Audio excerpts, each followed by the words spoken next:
I'm joined from Philadelphia by Neysun Mahboubi. He's a research scholar with the Center for the Study of Contemporary China at the University of Pennsylvania. Thank you for joining us tonight. My pleasure, Elaine. Thanks for having me on.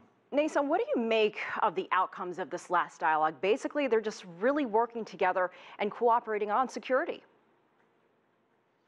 Yeah, so I was looking over the Justice Department's press release from the other day, and the few things that jumped out at me, one is that on the cybercrime and cybersecurity issue, they're very much endorsing the approach that was laid out in 2015 by Presidents Obama and Xi, and the rounds of dialogue that were conducted since then. And that's interesting because in a lot of ways, this new administration, American administration, has tried to rebrand away from things that had happened in the Obama administration. But in this case, they're very explicitly continuing the course set by that dialogue in 2015, which you may remember came at a very sensitive moment on issues of cybersecurity between the US and China. So that jumped out at me. But secondly, there's some language that you also just referenced in your report about fugitives and also repatriating foreign nationals. The fugitive issue is clearly something that's very important to the Chinese side, where they're thinking about these people who have fled China, potentially with some corrupt gains, and trying to repatriate them. And on the American side, the repatriation of foreign nationals speaks to the immigration questions that are a priority for Attorney General Sessions. So it's interesting to see those domestic priorities find themselves reflected in this document.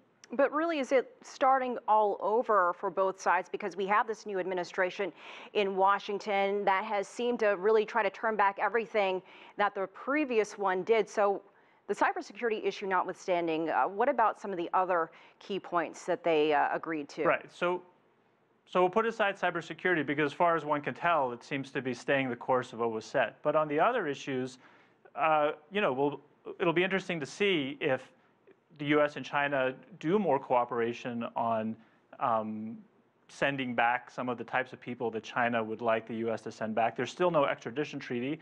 I wouldn't bet on there being an extradition treaty anytime soon, but it's potentially an area of greater cooperation. And on the other side of it, one would think that if there are illegal immigrants who are Chinese nationals, that's priority for this particular Justice Department and this Attorney General. And one would think this could be an area where the Chinese side could work with them in ways that this administration would appreciate. So how would you rate all of these dialogues now that they're all over? And what does this mean ahead of President Trump's trip to China next month? So I've been thinking about that, about these dialogues. So these are the 4 dialogues that were set in motion by the April meeting between President Trump and Xi Jinping. So there's the diplomatic and security dialogue in mid-June, the comprehensive economic dialogue in mid-July, the social and cultural dialogue in, I guess, end of September, and then this latest law enforcement and cybersecurity dialogue.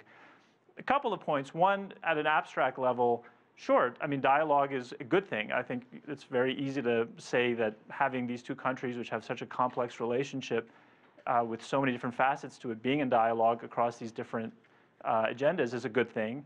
Probably dividing it up into these different subcategories is not a bad idea, given that it is so complicated a relationship. So having these silos that are separated out can be valuable. But then in terms of the actual deliverables from each of the dialogues, it's certainly too early to say, and there's probably some variation. Say the comprehensive and economic dialogue, which is an area of great potential contentiousness, that ended without a press release, without a joint news conference, without any statement of greater cooperation in that area. So that area clearly is going to be something to watch. And the diplomatic and security dialogue, to the extent that there are this theory of having the principals be in greater touch with one another, it's possible that Secretary Tillerson's visit to Beijing just now, a few days ago, shows the benefits of that, but then he was undercut as soon as he came back to the United States. Yeah, so it's hard to know if that dialogue was so successful. We'll have to watch the next I mean, in the larger relationship, of course, obviously they're working very closely on diplomatic and security issues, but whether that particular mechanism is useful is hard to say right now. All right, Neysun Mahboubi, thank you for joining us from Philadelphia.